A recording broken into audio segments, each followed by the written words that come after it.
এই পৃথিবীতে কোনো এরকম ভালোবাসা নেই যেখানে রিলেশনশিপটা একদম এক রকম চলছে, মানে প্রথমে যে ওই এক্সাইটমেন্ট, ওই ভালোবাসাটা যে থাকে প্রথম সেটা সারা জীবন এক রকম চলেই যাচ্ছে, সব কিছু ভালো হচ্ছে, সব কিছু হাসি খুশি হচ্ছে, এরকম কোনো রিলেশনশিপ নেই।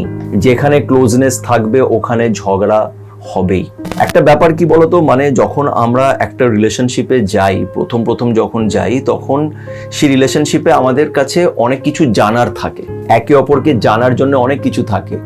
আচ্ছা তুমি এরকম ভালোবাসো, তোমার এটা ভাল লাগে, আচ্ছা তুমি এটা করো, আমি তো এটা করি, আমার ছোটবেলায় এটা হয়েছিল, এইটা ওইটা সেটা, আমরা অনেক কিছু একে অপরকে নিজের ব্যাপারে বলি, একে অপরের ব্যাপারে জানতে পারি, অনেক কিছু থাকে আমাদের কাছে কথা বলার।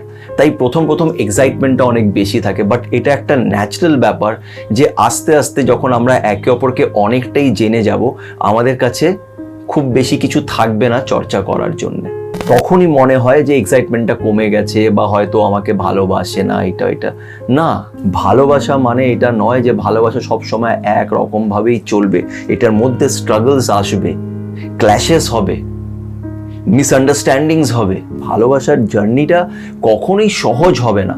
একটা রিলেশনশিপের ক্ষেত্রে না, যেটা আমি মনে করি সেটা হচ্ছে যে দেখো, আমরা আজকাল না সোশ্যাল মিডিয়াতে অনেক পোস্ট দেখি যে ছেলে মেয়ে একে অপরের হাত ধরে বসে আছে, অনেক সুন্দর কথার পোস্ট লেখা থাকে যে সাথে বসে দুটো মনের কথা শেয়ার করলাম, একে অপরকে একটু হাগ দিলাম।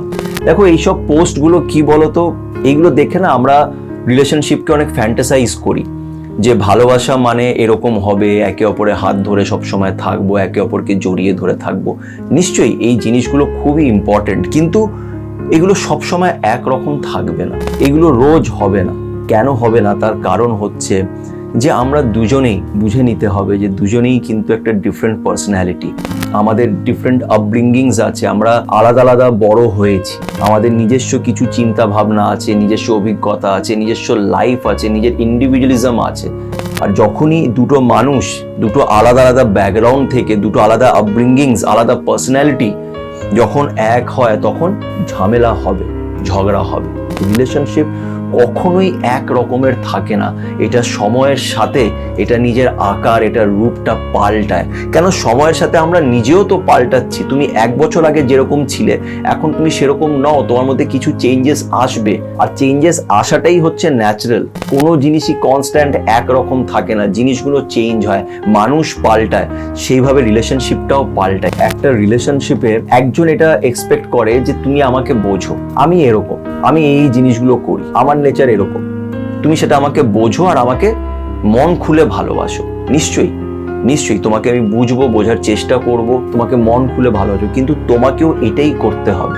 গোজ উইথ ইউ অলসো, তোমাকেও এটা বুঝতে হবে যে আমি এরকম।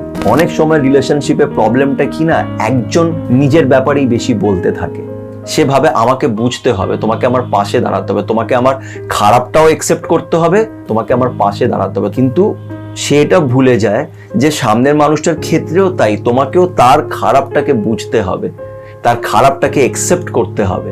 তুমি যদি চাও যে কোনো তোমার পার্টনার তোমাকে আনকন্ডিশনালি তোমাকে ভালোবাসুক, তাহলে সেটা তোমাকেও তাকে দিতে হবে। তাই যদি কাউকে বলে থাকো যে আমি তোমাকে ভালোবাসি, সত্যিই তাকে ভালোবাসো, তাহলে তার খারাপটাকেও একসেপ্ট করতে হবে, তার পাশে দাঁড়াতে হবে, আর এই রিলেশনশিপটাকে ধরে রাখতে হবে। ছেড়ে দিলে হবে না, এত সহজেই হার মেনে নিলে হবে না। আর বেশিরভাগ মানুষ এটাই করে, খুব ইজিলি গিভ আপ করে দেয়। এত সহজে গিভ আপ করো না।